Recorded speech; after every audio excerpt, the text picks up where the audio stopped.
តទៅសំជិញ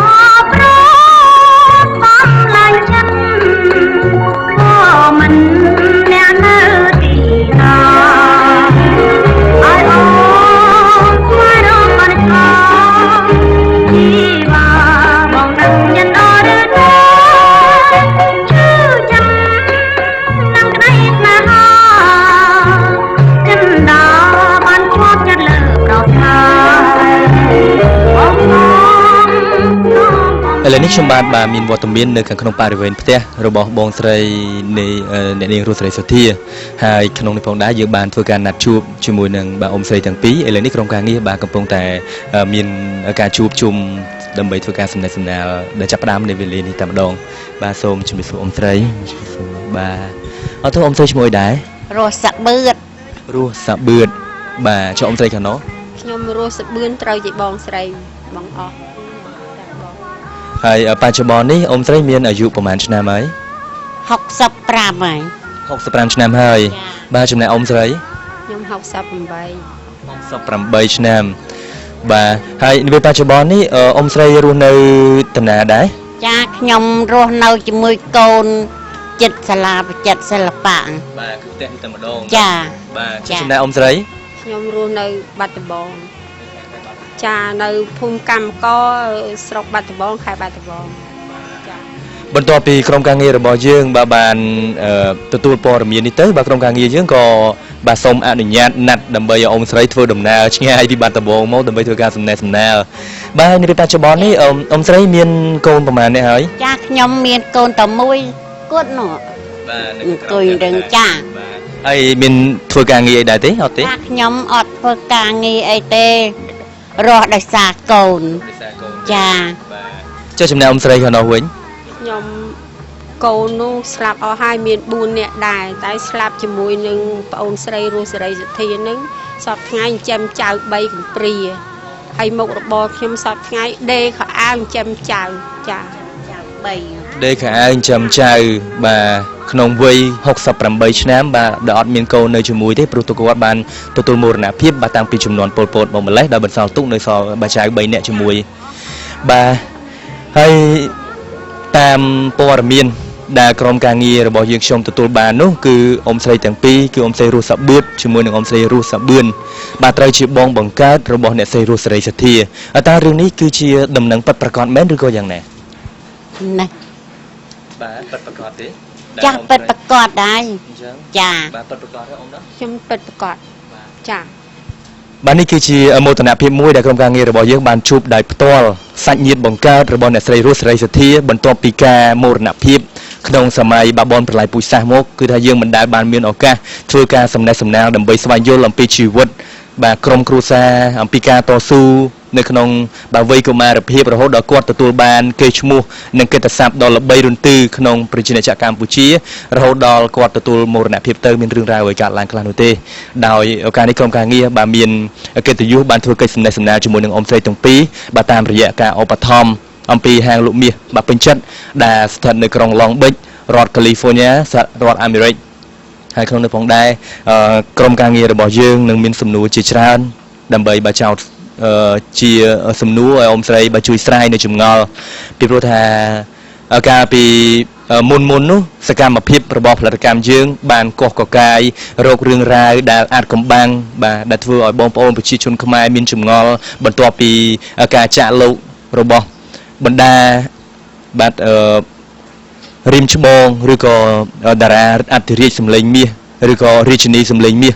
បាទដូចជាលោកសុនស៊ីសមុនអញ្ចឹងបាទយើងបានកោះកកាយដើម្បីឲ្យលោកអ្នកបានជៀបទៅហើយដូច្នេះនៅក្នុងឱកាសនេះផងដែរក៏នឹងលំមដល់វេលាដែលសូមបាទការស្រាយចម្ងល់នេះពីអ៊ំស្រីអាចរៀបរាប់ផងបានទេអំពីបាទក្រុមគ្រួសារបាទអំពីការងាររបស់លោកតាលោកយាយដែលត្រូវជាឪពុកម្ដាយរបស់អ៊ំស្រីទៅទៀតនោះបាទថាយ៉ាងណាខ្ញុំសូមជម្រាបសួរដល់ក្រុមផលិតកម្មការងារចាដែលបានចុះមកសួរសុខទុក្ខក៏ដូចជា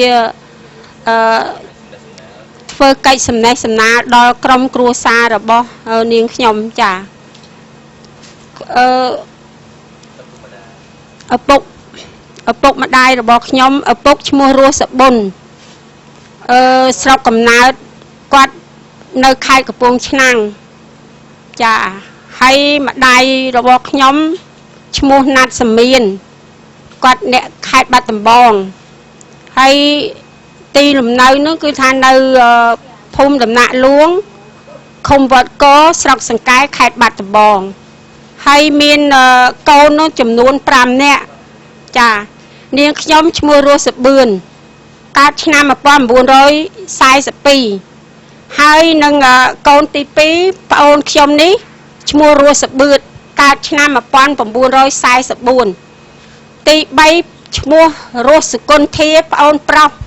កើតក្នុងឆ្នាំ1946ចាទី5រស់សេរីសទ្ធាកើតក្នុងឆ្នាំ1948និងប្អូនពៅឈ្មោះរស់សេរីសុភ័ណ្ឌកើតឆ្នាំ1958គឺពៅគេចា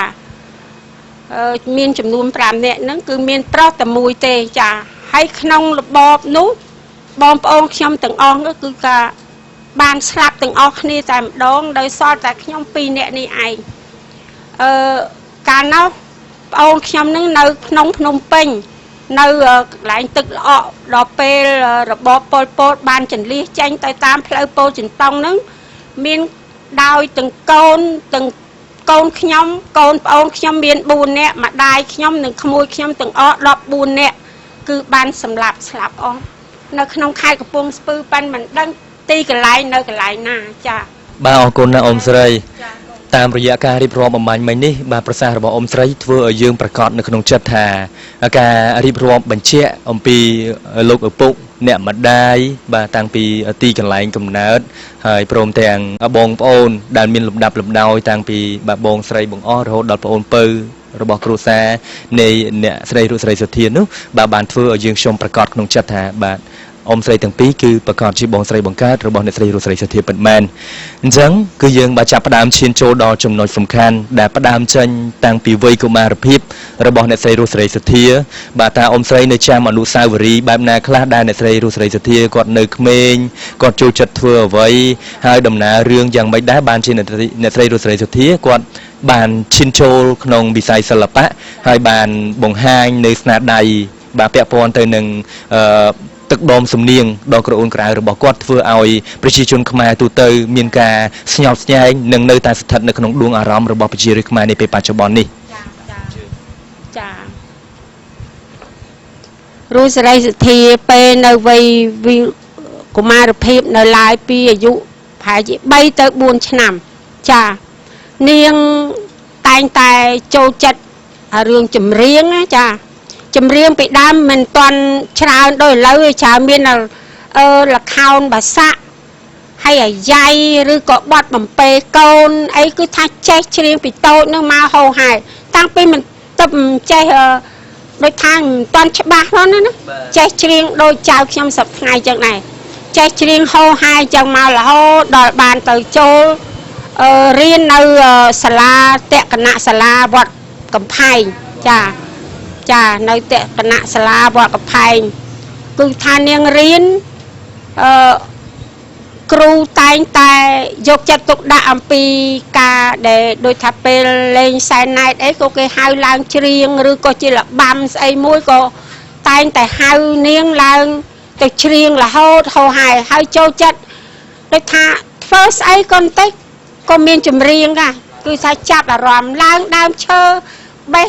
ជាផ្លឹកអង្គែដីផ្លឹកអំពិលក៏ច្រៀងដែរនៅលើដើមឈើនឹងតាំងពីតូចចឹងមករហូតដល់ពេលវ័យចូលវ័យសិក្សាចាចូលរៀននៅសាលាបតក្កណសាលានៅវត្តកំផែងពេលនោះនាងក្នុងអាយុពី10ឆ្នាំទៅ